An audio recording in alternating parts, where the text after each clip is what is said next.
እንዴት ሰነበታችሁልን ሳይመን እንዴት ሰነበትክ አለን ቲጂ ክብሩ ይስፋ እንዴት ነው አለን ወርሃ መስከረም እንዴት ይዞሃል መስከረም በጣም ደስ ይላል ስፔሻሊ ኢትዮጵያ እንግዲህ ተለያዩ በዓላት ነበሩ ሞቅ ደመቅ ያለ ነበር ብሎ ነው ያለፈው ትክክል እኛም እዚህ አካባቢ አሞቀናው አላ ወሩ እንደሞቀ ነው ኢትዮጵያ ግን ይለይ ነበር እጅግ በጣም የኢትዮጵያ ይለያል ፀሐይ ይወጣል ከሐምሌ እንግዲህ ከሰኔና ከሐምሌ ጉም ወጥቶ ብርሃን የሚታይበት ወቅት ነው መስከረም እንደገና በቃ አመት ባሎች የተለያዩ የሙስሊም ባል እንግዲህ አረፋ አለ ከአረፋ ጋር ደግሞ መስቀል ሞልሞስት ነው የዛኑ ቀን አካባቢ ነው እጅግ በጣም ደስ የሚል ነበር ደሞኛ ሀገር አስተውለህ ከሆነ ብዙ ጊዜ ሙስሊምና ክርስቲያኑ ተደባልቆ ነው ባልን የሚያከብረው በጣም ደስ የሚል ነገር እኮ ነው ሌላ ዓለም ላይ እንደው ያለው ሁሉ አይመስለኝም ላስት ይር እንደውም ኢትዮጵያ ነበርኩኝ እኔ መኪና ስለማልነዳ ኢትዮጵያ እንግዲህ ሙስሊም ጓደኛዬ ነው ቀረብ ብሎ እዛው አካባቢ መስቀል አደባባይ አካባቢ አብራችሁ ደስታው አብረን አከበርን ማለት ይቻላል አጠገቤ ነበር ብዙዎች ያከብራሉ እኔ ብዙ ጓደኞች አሉኝና ብዙ ጊዜ እነሱ የኛን መስቀል ያከብራሉ ጥምቀት ታቦትን ሸኛ አብረው ይሸኛሉ እኛ ደግሞ የነሱ ባህል ሲከበር ደግሞ የሚገርመን እኔ አሁን ማስተዋወሰው ጾማቸውን ጾመው ማታ የሚበሉባት ሰዓት የለችም ማፍጠራ አብሬ ሄጄ እንደ ጾመ ሰው ማለት ነው እንደ ጾመ ሰው ብስኩቱን ጣፋጭ ነገሮች በጣም ዳቦ ቆሎ ነገራቸው ፓስቲ ምናምኑ በጣም ነበር የምወደው ከልጅነት ጀምሬና ደስ ይላል ይሄ ፍቅርና መተሳሰብ እኛ ሀገር ዲፈረንት የሚያደርገን ነገር ነው እንግዲህ በተለያየ አጋጣሚ እዚህ ሀገር የተለያዩ ሀገሮች ከቱርኪም የተለያዩ ኢራን አሉ ኢራቅ የተለያዩ ሙስሊሞች ይመጣሉ እዚህ አሉ አሜሪካን እንግዲህ ሁሉም ሀገር ነች እና እንዲ የማውራት እድል ሳገኝ ኢትዮጵያ ምን ያህል ፐርሰንቱ ነው ሙስሊም ምን ያህል ፐርሰንቱ ነው ክርስቲያን ይሉኛል እናወራለን እንዲ ኮንቨርሴሽን ስናደርግ ምን ያህል ቀረቤታ እንዳላቸው እነሱ ሀገር ከኦርቶዶክስ ጋርና የኛንስ ነግራቸው ሰርፕራይዝ ነው የሚሆነው በጣም የኛ ሀገር የተለየ ነው የኛ ከሃይማኖቱም ከምንም የበለጠ ኢትዮጵያዊነታችን በጣም ደማችን ውስጥ ይገባና አንድ ወንድምናትነታችን ነው የሚበልጠውና እንዳልከው ሁሌም አመት ባል ሲመጣ እንግዲህ እነዚህ ነገሮች እያስታወስን ነው ወርሃ መስከረም ኢትዮጵያ እንደዚህ እየደመቀ ቢያልፍም እኛም ሀገር ደምቋል እኮ እዚህ ዲሲ ደግሞ እንደውም ብሶበታል በለን እንጂ ራሱ ከኢትዮጵያ አልፎ እዚህ ሀገር እንግዲህ አሁን ያለንበት ሞንጎሞሪ ካውንቲ ይባላል ካውንቲው አጠቃላይ ሴፕቴምበር ወርን መስከረምን የአፍሪካ ቀን ብሎ ሰይሞታል ማለት ነው ስለዚህ መስከረም በተለይ ሲልቨር ስፕሪንግ ሰሞኑን በአፍሪካ ዝግጅቶች ድምቅ ሽብርቅ ብላናል እና ይፈልግ ሁሉ ነገር ለአፍሪካኖች በሙሉ ይፈቀዳል ኮንሰርት ከፈለጉ በረካሽ ነው ቦታው ሁሉ ነገሩ እንትን ነው እና አሪፍ ወር ነበረ እንግዲህ ጥሩ ወር እያሳለፍን ነው ዛሬ የሰሞኑ ወሬዎቻችን ራሱ የሚተኩሩት ከአፍሪካ ጋር የተያያዘ ነው ሌላው ደግሞ ትጂ የሚገርም ነገር እንግዲህ ሲልቨር ስፕሪንግ ስንል ቦርደር ነች ወደ ዲሲ አጠገብ ነች ዲሲም ይሄንን ወርሃ መስከረምን ለአፍሪካን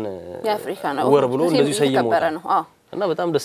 ደስ የሚል ነው እንግዲህ ዛሬ ወሬዎቻችንም እዚሁ ላይ ያተኩራሉ ለማንኛውም ካፍታ ቆይታ በኋላ እኔና ሳይመን ወሬዎቻችንን ይዘን እንመጣለን የትም እንዳትሄዱ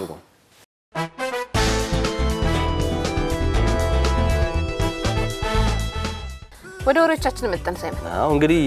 ቅድም እንዳልናችሁ ወርሃ መስከረም እንግዲህ የአፍሪካን ወር ነው እዚህ ሀገር ላይ እና የተለያዩ ፌስቲቫሎች እየተዘጋጁ ነበር እዚህ በአሜሪካ እና ሲልቨር ስፕሪንግ ኤሪያ ደግሞ ወደ 28 ሀገሮችን የአፍሪካ ሀገሮችን ያካተተ እንደዚህ ኮንሰርት ነገር ነበር ፌስቲቫል ነበር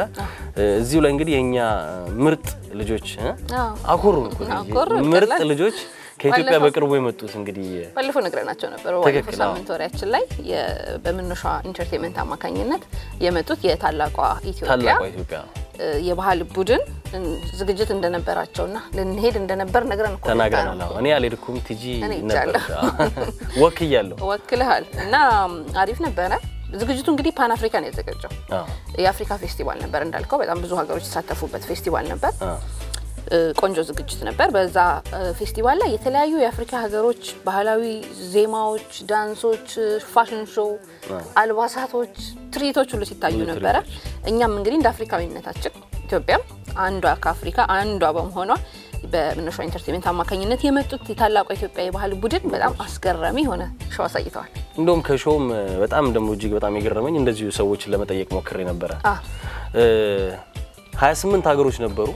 ኦሬዲ የተዘጋጁበት እንደውም ታላቋ ኢትዮጵያ ብለው የመጡት ቡድኖች በመጨረሻ አካባቢ ነው የገቡት ኢንቫይት ላይ ነበር ግን ሁሉም እዛ ከሁሉም የአፍሪካ ሀገሮች የኛ ልጆች ነበር ደምቀውና ለቀው የሚታዩ ነበር የሚደንቅ ነገር እንግዲህ ባለፈው ፕሮግራማችንም ስንል እንደነበረው ያ አካባቢ በጣም የኢትዮጵያኖች አካባቢ ነው ትክክል ነው ብዙ ኢትዮጵያኖች ነበሩ እንደው ኮንሰርቱንም ለማየት ላይሆን ይችላል እኮ የመጡት ወክም እያረጉ ሲያልፉ ብቻ መንገዳቸውን ሲያልፉ ብዙ ስለሆኑ ድምቀት ሰጠው እንግዲህ በአማርኛ ነበር ዝግጅቱ ይቀርብ የነበረው ግን ስታዩ በጣም ደስ ነበረ ያው ቪዲዮ ስለደረሰ እናሳያቸዋለን ሾዎች ሲቀርቡ ብዙዋዚዎቹ ብዙዎቹን አስቀርመው እሱ ነው በጣም ያስደመማቸው እንደውም የሌሎቹ ሀገሮች የሌሎች አፍሪካ ሀገሮች በዲጄ ነበር ሙዚቃ የሚሰማ የነበረው የኛ ልጆች ግን ባንዳቸውን ይዘው ዘፋኝ ይዘው ተወዛዋዥ ይዘው በቃ ላይቭ ነበር የሚያሳዩ የነበረው ከሁሉም የኛ ልጆች ነው ደምቀው ይታዩ አለባበሳችን ራሱ በጣም ዲፈረንት ነበር የሙዚቀኞቹ ኮሜዲያኖቹም እነ ታሪክ ቢኒዳናና ታሪኩ 80 ታሪኩ 80 እነሱ የሚያቀርቡት 80 ብቻ ነው ስሙ ዲጄ አቲንካው ታሪኩ 80 ጨርሰው እስቲ ጎበዝ ኮንክ ታሪኩ 80 ቸርስልሃለሁ በል ጨርሰው ታሪኩ 80 ራ ጫማ በገዛ ነው ደስ ይለኝ ነበር ሉሊላሌ እንደው ሚኪን እንዳለው ያ እና እንግዲህ ስም ነው አይደው ይልግና ተናገርነው ስም ነው ሁለቱ ያቀረቡት የመድረክ ትርኢትም ቆንጆ ነበር በጣም ደስ ይል ነበር በጣም ብዙ ሰዎችን ኢንተርቴን አድርገዋል ልጆቹ ደግሞ ለየት ባለ ስታይል ነው የመጡት ዘፈናለው ምናምን ሰው በጣም ኢንተርቴን ኤኒዌይስ ቆንጆ ነበር በጣም እና በነገራችን ላይ የፕሮግራሙንም እነሱን የሚያስመጣው ሻዋንም ማናገርየው ነበር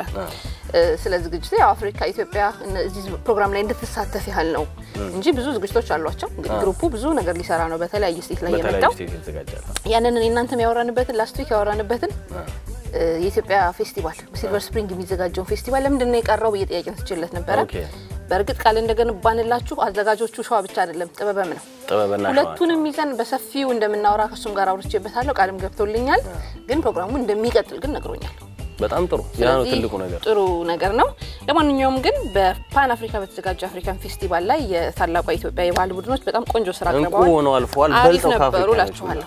ደስ ይል ነበር ቆንጆ ነበር ስለዚህ ወደ ቀጣይ ወሬ እናወራ አሁንም ከአፍሪካ እንወጣም አይደል አፍሪካ ነው ዛሬ ጠብቁን ደግሞ ከአፍሪካ መሆኑ ብቻ ሳይሆን ከአፍሪካ የበለጥንባቸው ነገሮች ሌላ ነገር ሁሉ ነው ለማንኛውም የትም እንዳትሄዱ እንመለሳለን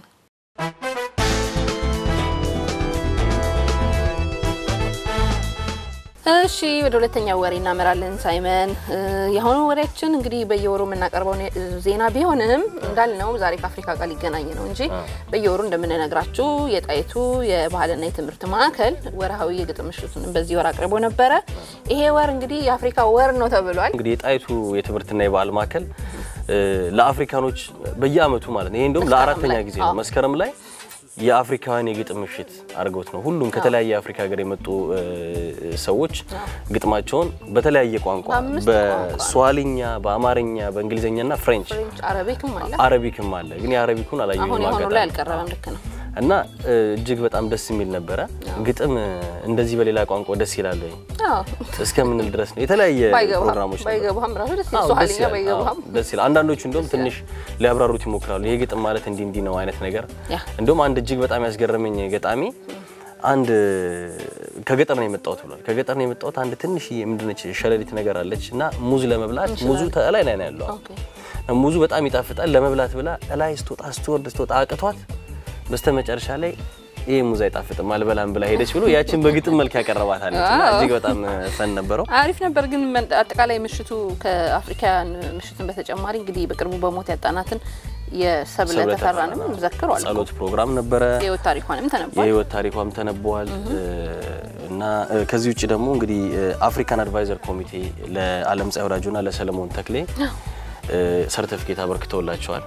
በተለያየ ስራ ላይ የተሰማሩ ናቸው እንግዲህ ዓለም ፀሐይ ወዳጆና የጥበብ ማዕከል ለዛም ሽልማት አበርክተውላቸዋል አዋርድ ነበራቸው በጣም እንግዶቹ ሚስተር ዳንኤል ክሮማና ሚስስ ፋቲማ ባሪ የተባሉት እንግዶች ናቸው እንግዲህ ወደ መድረኩ ተሰይመው ስለና ዓለም ፀሐይ እዚህ ሀገር ላይ ስለሚሰሩት የጥበብ እንቅስቃሴ በተለይ በየወሩ ስለሚያዘጋጁት የጥበብ ምሽት ለአፍሪካኖች ለኢትዮጵያኖች ብሎም ለአፍሪካ ምን ያህል አስተዋጽኦ እያደረገ እንደሆነ በሰፊው ገልጸው ሞር ከኢትዮጵያኖች ጋር ሆነ ከሌላ አፍሪካ ማህበረሰብ ጋር በስፋት መስራት እንደሚፈልጉም ተናግረዋል በጣም ደግሞ ጣይቱ እንግዲህ የትምህርትና የባህል ማዕከል ባለፈው እንግዲህ እንደተናገረው ኦልሞስት 14 አመትን ተጉዞ አሁን በቅርቡ 15ኛ አመታቸውን ነው የሚከበረው የ15ኛ አመት እንግዲህ ክብረ በዓላቸው እንደውም ከዚህ ጋር በተያያዘ እዛው ላይ ሜንሽን አድርገውት ነበር የ15ኛ አመት በዓላቸውን በሶስት ነው ከፍለው የሚያከብሩት አንደኛ ዲነር ፕሮግራም አለ ዲነር ፕሮግራም እንግዲህ እንደ ፈንድራይዚንግ ነገር ነው ሄልፕ ለማድረግ ማለት ነው የጣይቱ ማዕከል እንግዲህ የተለያዩ ወጪዎች ያወጣል እንግዲህ ለዛ ለሚያስተምሯቸው ሰዎች አሉ ከኢትዮጵያ የጥበብ ሰዎችን ያመጣሉ ብዙ ነገር ነው የሚሰራው እንደውም ሁለተኛው ፕሮግራም ላይ የቲያትርና የተለያዩ ሴሪሞኒዎች ነው ፕሮግራሙ ላይ ያለው እዛ ፕሮግራም ላይ ከኢትዮጵያ ድረስ ነው እንግዲህ ትልቅ የኢትዮጵያ አርቲስቶችን የሚያመጡት እና እንደ ቴዎድሮስ ተስፋዬ ሀረጋዊን አሰፋና የተለያዩ ታዋቂ አርቲስቶችን ሙሉ ወጫቸውን በመሸፈን ነው ወደዚህ የሚመጡት ጣይቱ ማከል እንደውም በሚያሳዝን ሁኔታ ሰብለ ተፈራም ነበረች የፕሮግራሙ አካል ያንን ማለምጻይ ስትናገር ነበር ትክክል ስለ ጣይቱ እንግዲህ ጥበብ ማከል ከዚህ በፊት ማለምጻይ ወዳጆ ራሷ በንጭት ፕሮግራም እንግዲህ ስለነበረች በጣም በሰፊው አውርታለች በሁለት ሳምንት ውስጥ እንደተለመደው እንግዲህ ወራዊ ምሽቱ ከአፍሪካን የግጥም ምሽትነት ባሻገርም ኢትዮጵያኖችም ተሳትፈው ነበር ብዙ ኢትዮጵያኖች እንግዲህ አርቲስት ደበበ እሸቱን ጨምሮ ብዙዎች ሁሌ ደንበኛ ናቸው ብዙዎች እየወጡ የግጥም ስራዎቻቸውን አቅርበዋል እንደወትሮ ሁሉ በጣም ቆንጆ የግጥም በጣም አሪፍ ነበር ኢንተርቴን የሚያደርግ ስፔሻሊ የሌሎች የአፍሪካ ሀገሮች የኛን እንግዲህ ለምደነዋል ሁሌም እንዝናናበት ነው አንዳንዴ በዘፈን የታንዛኒያ አንድ ገጣሚ እንደውም ዳንኤል ፍሮም ታንዛኒያ ነው ዳንኤል የሚባል ነው በዘፈን መልክ ነው እንደውም ሰውን ሁላ ያሳተፈና ግጥም በዘፈን መልክ እንዴት እንደሚቀርብ አሳይቷል ደስ ይላል በጣም ነው ደስ የሚለው እንግዲህ በሚቀጥለው ወር ደግሞ የሚኖረውን የግጥም ምሽት እንዲሆን እናመጣላችኋለን ሁለተኛው ወር ይሄ ነበር ማለት ነው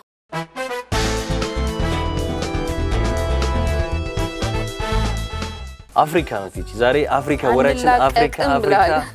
ከአፍሪካ ጋር እንለያይም ሌላው ደግሞ እጅግ በጣም ደስ የሚል እንግዲህ ኒውስ ያገኘ ነው እዚህ ባለፈው አሜሪካን ሀገር መጥቶ ቱር እያደረገ የነበረ ፊልም ነበር ፊልሙ ነው ቱር የሚያደርገው ራሱ እና በጣም ቆንጆ ፊልም ነው ብለን ያሞገስ ነው ፊልም እውነትም እኛ ብቻ ያሞገስ ነው ሳይሆን የአፍሪካ እንግዲህ AMA የአፍሪካን ፊልም አዋርድ ላይ ከመሞገስ አልፎ ሽልማት አክተሮቹም እዛ ላይ ያሉ ሳውንድ ትራክ የሰራውም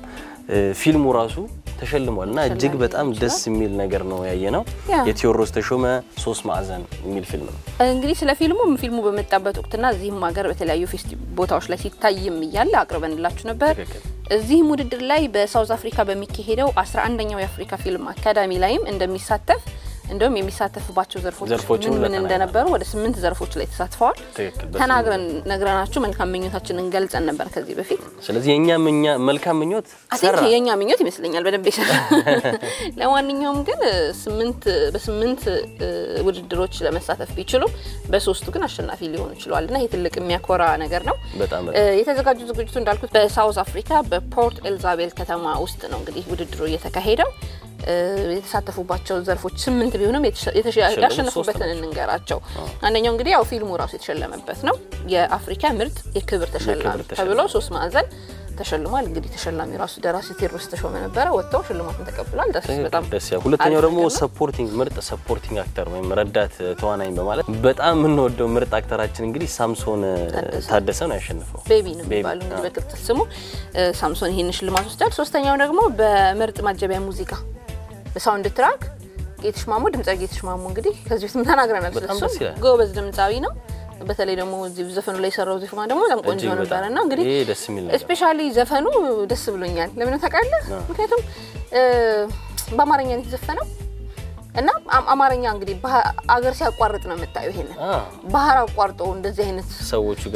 ጋር ገብቶ ተፎካክሮ ከብዙ የአፍሪካ ዘፈኖች ጋር በእንግሊዘኛ ሁሉ ከተዜሙት ጋር ማለት ነው ተፎካክሮ ውጤት ሲያመጣ በጣም ደስ የሚል ነገር ነውና እንግዲህ እነዚህን 3 ዘርፎች ተሸልመው እነ ቴዲ በጣም እችን ሳምንት በጣም በደስታ ሁላችንም የተደሰት ነው ቲጂ ባለፈው እንዳልነው ይሄ እነሱ መሸለማቸው ለአክተሮቻችንም ለኢትዮጵያም የፊልም እድገት ነገ ጧት እኮ አዋርድ እንግዲህ ሆሊውድ ላይ ለናይ ነው ኢትዮጵያዊ አክተር ሲሸለም ኢትዮጵያዊ ፊልም አለ እንግዲህ ስለዚህ እጅግ በጣም ደስ የሚል ነው ቴዲ በዚህ አጋጣሚ የሚመሰገንበት አንድ ነገር ነው ሁሌም እንደ ማስበው ነገር ምን ታውቃለህ መሞከር የሚባል ነገር ብዙዎቻችን የመሞከር ችግር ነው ያለብን ጥሩ ፊልሞች ይሰራሉ 3 ማዕዘን ጥሩ ፊልም ነው ግን ብዙም ጥሩ ፊልሞች ይሰራሉ ኢትዮጵያ ውስጥ ባይሆን እነዛን ፊልሞች አገር አቋርጦ እንደዚህ ውድድሮች ላይ አይወስዷቸውም ቀድሞ ነው ገባህ አይደል ድፍረቱ የላቸው ብዙዎቹ እንጂ እንደዚህ ድፍረቱን አግኝተው እንደዚህ ውድድር ቦታዎች ወስዶ ውጤት ማናመጣበት ምክንያት የለም አሁን ከአፍሪካ ጋር ያለን ግንኙነት እንዲየጠበቀ ከመጣ ከዛ ቀጥለን እንዳልከው ወደዚህኛው ዓለም መምጣታችን የማይቀር ነው 3 ማዕዘን ያው እንግዲህ ፈርቀዳጅ ሆኗል እንግዲህ የፊልም ባለሙያዎቻችን እንግዲህ መበርታት አለባቸውና ኢትዮጵያ እንግዲህ በሙዚቃውም በፊልሙ ኢንዱስትሪ አብረን ራሳችንን ከፍ ማድረግ አለብን ማራመድ አለብን ከአፍሪካኖችም ጋር ሆነን ከሌላውም የዓለም ኢንዱስትሪው ጋር ማለት ነው ለማንኛውም እንግዲህ 3 ወሬዎቻችን አፍሪካን ተንተርሰው ግን ሀገራችን ላይ ነበሩ እና ቆንጆ ነበር ለማንኛውም ወደ ቀጣዩ ፕሮግራም እናምራ